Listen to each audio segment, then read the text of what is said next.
Well, right now it is time for our international press review here on France 24, and I'm joined again in the studio for that by our very own James Creedon. James, good morning, Catherine. We'll have a look at some of that royal wedding stuff later. I'm sure because there's reams and reams of it in the papers at the moment. You'd have to hide in a bunker at this stage to miss it. But we'll start with the International Herald Tribune. Okay. And they have an interview with Gaddafi's daughter, Aisha. Now, she gave this interview to the New York Times / International Herald Tribune at her charitable foundation in Tripoli. And she has a little bit of a warning for the West, it seems, in this interview. She says that what the West is doing to destabilise Libya, they will one day regret it.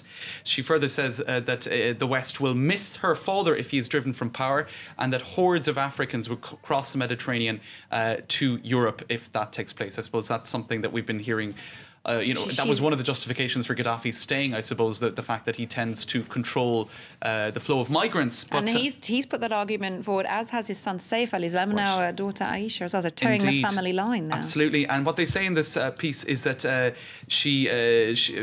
what emerges is the increasingly fatalistic mindset of the family at the core of the fight over Libya.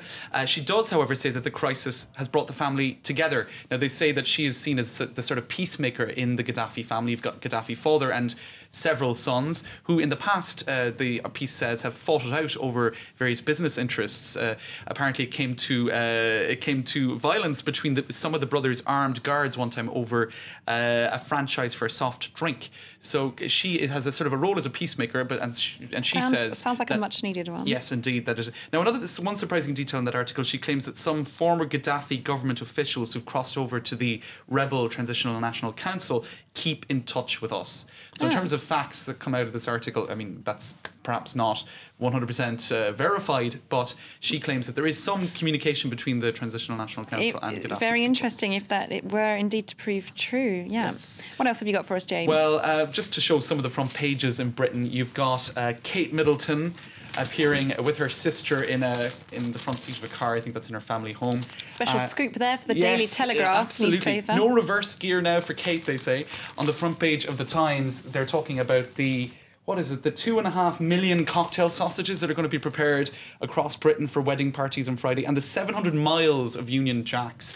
Now, inside they've got a profile of Prince William, so it's kind of quite serious coverage in the Times, talking about his discretion, how he tries to avoid the limelight, but also really wants to be a good king. So they sort of speak about the conundrum for him, where he prefers to avoid the limelight, but also is very mindful of his duties. Now, if we move to the Daily Mail, somewhat different. What have they got for us? Well, what have they in store today? Bums like this are invited to the royal wedding, while Brown and Blair are snubbed. Now, what they're basically saying there, the bum that they're referring to is her uncle, a guy by the name of Gary Goldsmith, and he's apparently ostracised from the family. So I think that's a really tasteless angle. It seems a little harsh there from the Daily Mail. But it does. I mean, of course, her uncle is going to be invited to the wedding. There, you can perhaps criticise the fact that former Labour Prime Ministers Blair and Brown have not been invited, whereas Baroness Thatcher has.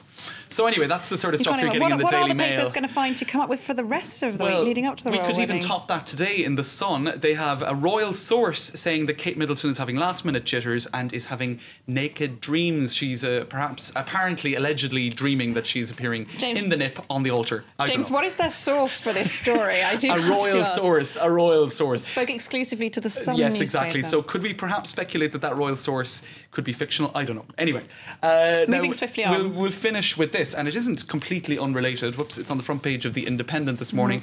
It's a story about super injunctions in the UK. Now, the UK is, I suppose, the press is often known for going big on stories about people's private lives. Well, The Independent, it says that there are over 30 super injunctions in existence where public figures, sports stars are preventing the press from speaking about their private life. And often very wealthy figures are using these so-called super injunctions too, which is why they've come in for a lot of criticism. Exactly. So there's a lot of debate at the moment over these so-called gagging orders versus freedom of expression. And indeed, in The Independent, they're talking about a BBC presenter, former editor of The Independent newspaper, which is covering the story, who has gone public about an affair that he had some time ago. Now, he sought a super injunction 3 years ago, which he is now disowning, arguing that such super injunctions are being overused. So certainly certainly something that perhaps William and Kate could be interested in the future, because Absolutely. the royals, of all people, are most subject, I think, are always a to huge this sort amount of press interest into their private lives,